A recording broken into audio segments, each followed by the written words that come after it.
Di Jakarta, kubu Roy CS mengandalkan hasil penelitian dan penelusuran mereka soal dugaan ijazah palsu Jokowi di Solo. Teman-teman kuliah Jokowi yang bersaksi di pengadilan. Mampukah kesaksian teman-teman Jokowi ini mematahkan pernyataan atau tudingan kubu Roy yang sangat yakin ijazah Jokowi palsu? Kami akan diskusikan ini bersama dengan para narasumber. Di studio Kompas TV sudah bergabung kuasa hukum Roy Suryo, Ahmad Kozinudin, sementara lewat sambungan dalam jaringan bergabung bersama kami Ketua Umum kami Jokowi, Rasman Nasution. Mas Kozinudin, Bang Rasman, selamat sore dengan Tifal di sini. Sore, Mas Tifal. Ya, selamat sore Mas Tifal. Terima kasih. Assalamualaikum. Waalaikumsalam warahmatullahi wabarakatuh. Terima kasih sudah hadir semuanya.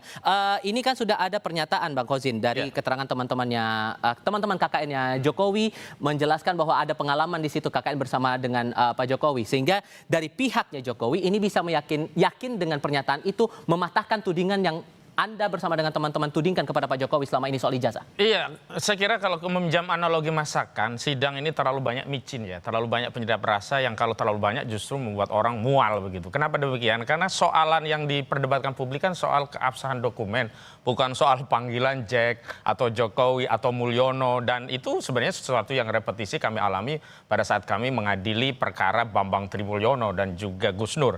Jadi sebenarnya kontradiksi dan juga anomali itu banyak terjadi di sidang Surakarta pada beberapa tahun yang lalu, dan hari ini juga terjadi lagi misalnya soal gitar listrik. Jadi relevan sekali sebenarnya menanyakan ikhwal sesuatu yang kontradiksi pada peristiwa yang dirasakan saat itu belum ada, pada soalan tentang ada atau tidaknya KKN. Dan bahkan sebenarnya tidak relevan juga ya menggunakan pendekatan panggilan Jack untuk memastikan apakah dia benar-benar anggota KKN atau bahkan dia benar-benar memiliki ijazah asli.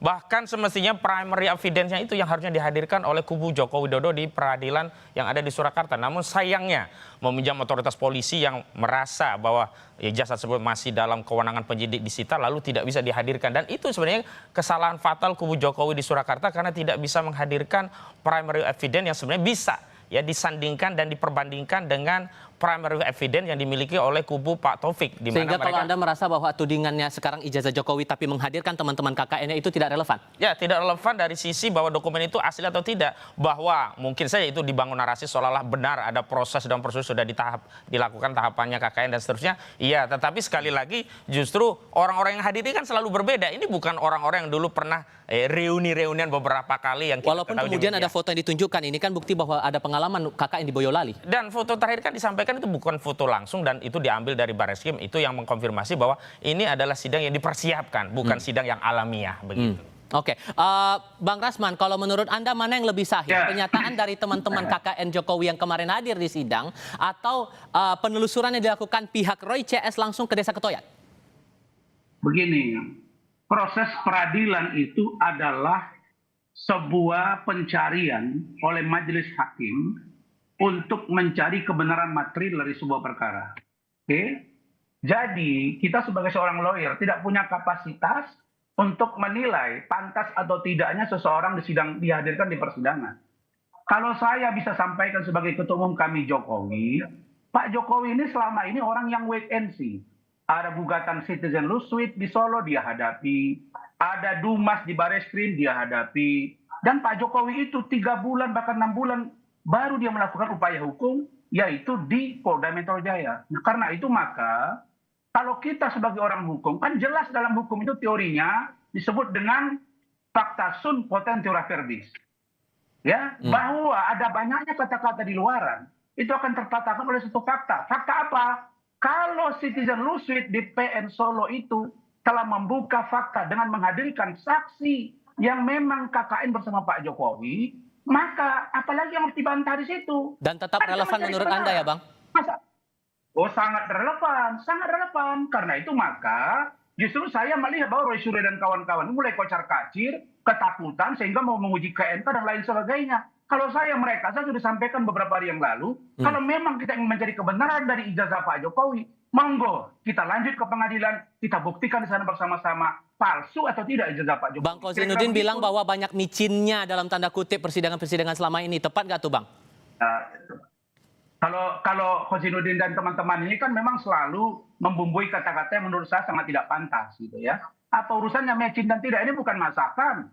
Yang kemarin mereka bilang KUHP Solo, KUHAP Solo. Ini ngawur semua. Kalau saya sebagai seorang lawyer, saya katakan, Anda yang mempersoalkan apa? Saya tanya kepada klien, keabsahan ijazah Pak Jokowi kan ya sudah. Sekarang Anda tersangka, kita ajak supaya kejaksaan yang memeriksa perkara ini untuk lanjut menjadi P21 dan ke persidangan. Mari kita tonton karena seluruh Indonesia akan live kan TV, mungkin live juga melalui media sosial untuk memastikan ijazah Pak Jokowi. Jadi Pak Jokowi tidak ada masalah. Bang Rasman, Anda dipandang takut menurut Bang Rasman? Ya, itu kan tafsiran dari orang yang tidak mengikuti kasus baik yang di Solo maupun yang di Barreskrim, termasuk juga di Polda Metro Jaya. Saudara Rasman itu kan bukan pihak. Dia baru belakangan hadir sebagai kami Jokowi yang tidak jelas juga juntrungannya dalam perkara ini dia bertindak untuk dan atas nama kepentingan siapa. Karena terlalu banyak buzzer-buzzer Jokowi yang bertebaran untuk membela Jokowi. Tapi kembali ke soal yang sedang diperdebatkan. Dan memang hari ini berkas itu sudah dikembalikan. Itu membuktikan memang apa yang dilakukan oleh penyidik juga masih mentah karena P19. Kemarin dikembalikan dengan 3 petunjuk. Pendalaman terhadap saksi, pendalaman terhadap ahli, bahkan pendalaman terhadap barang bukti. Dan karena pendalaman barang bukti salah satunya adalah kami mengajukan adanya uji laboratorium forensik independen, maka sudah semestinya Polda masuk ke sana dan Joko Widodo tidak perlu khawatir kalau memang ijazahnya asli, ditunjukkan di Surakarta juga tidak bermasalah, diuji secara forensik independen juga tidak masalah. Namun narasi yang dibangun itu kan orang diajak pada cerita-cerita yang tidak ada kaitannya langsung. Sehingga kalau menurut Anda, kalau Anda terlibat dalam kasus yang disidangkan Siti Lozon itu, Anda mau nanya apa kedua teman rekan KKN Jokowi ini? Anda lihat ijazahnya langsung tidak? Anda sudah lihat dokumen ijazahnya itu tidak? Anda sudah tahu nggak hasil uji laporan forensiknya tidak? Anda ini di sini dalam kapasitas sebagai teman Jokowi itu ada pertemuan sebelumnya tidak? Apakah benar Jack itu alamiah atau Anda persiapkan? Itu seolah-olah Anda akrab dengan Joko Widodo. Apakah Anda terinspirasi dari film Titanic sehingga panggil saudara Joko Widodo Jang Jack? Jadi selalu saja akan banyak ya pertanyaan-pertanyaan yang untuk mendelegitimasi. Karena begini, karena di sidang pidana itu kita mencari kebenaran material. Tidak ansi soal jawaban apa yang disampaikan, tetapi latar dan apakah ada relevansi jawaban itu dengan perkara yang disidangkan. Bang Rasman, dari pihaknya Bang Kozinudin masih meragukan itu, gimana tuh? Saya tertawa geli. Kenapa? Kalau Kozinudin banyak cerita bahwa mengatakan pertanyaan itu kurang cerdas, bisa jadi karena kurang tajam, harusnya ditanya A, B, C. Ya, Anda koordinasi saja dengan Taufik. Kenapa Taufik tidak tanya itu kepada mereka? Kalau orang sudah ber-KKN bersama-sama, artinya ada proses akademik yang dijalani. Sehingga ya dipastikan bahwa ijazahnya asli. Bagaimana harus dia tanya, mana ijazahmu cocok apa enggak? Saya S1, S2, S3, S1 saya 2. Saya mana ada, saya ngomong sama teman saya, kita udah lulus ya, nih ijazahmu mana ijazah saya, enggak ada gitu-gitu. Yang ada itu adalah ketika diperlukan ijazah, ada yang mau PNS, ada yang menjadi hakim, ada yang jadi pengacara, itu yang prosesnya. Jadi kalau kita pengacara, nggak usahlah ngaur ngidul kemana-mana. Karena konteks berpikir seorang pengacara, dia harus cermat dengan apa yang sedang dilakukan. Maka saya katakan, kalau saya dikatakan masuk di tengah jalan, keliru besar.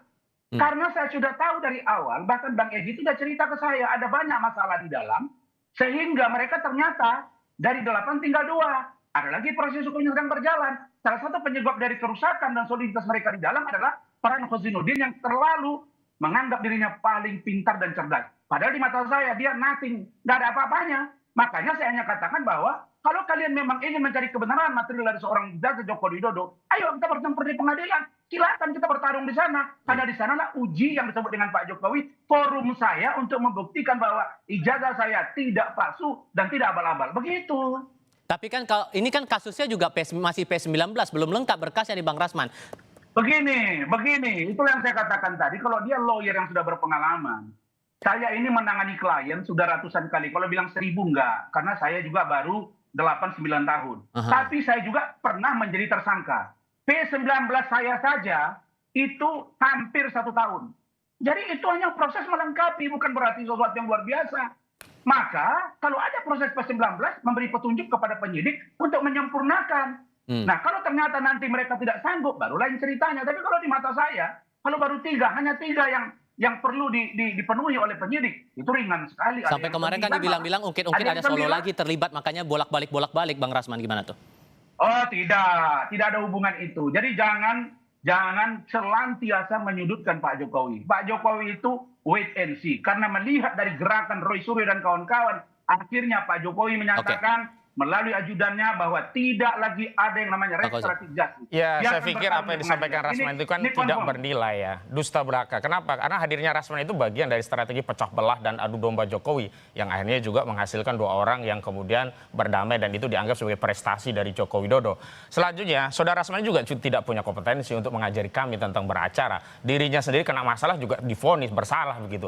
Artinya apa? Apa yang disampaikan Rasman juga tidak ada korelasinya dengan perkara ini dan Rasman tidak punya kompetensi untuk mengajari Inilah kalau kami. bicara Bahkan dengan Rasman orang sendiri hukum di yang perkara sok ini pintar, juga tidak ada hubungan korelasi langsung, baik secara hukum apalagi secara politik begitu. Namun sekali lagi sebagai orang yang bisa jadi ya sudah mantep derek Jokowi atau taklid buta kepada Joko Widodo, maka sudah menjadi tugas seorang Rasman untuk membela, kendati pembelaannya itu seperti selai rambut yang belah 7 yang tidak akan bisa menghambat kebenaran yang hari ini sedang diperjuangkan oleh suara rakyat begitu. Saya pikir itu yang saya mau sampaikan kepada saudara Rasman. Jadi tidak perlu mengajari advokat lainnya untuk beracara. Fokus saja pada dirimu. Apakah dirimu sudah punya putusan terhadap banding yang maju yang dimana saudara sudah sampai dituding bagian pecah belah dari kasus ini nih Bang Rasman, gimana tuh?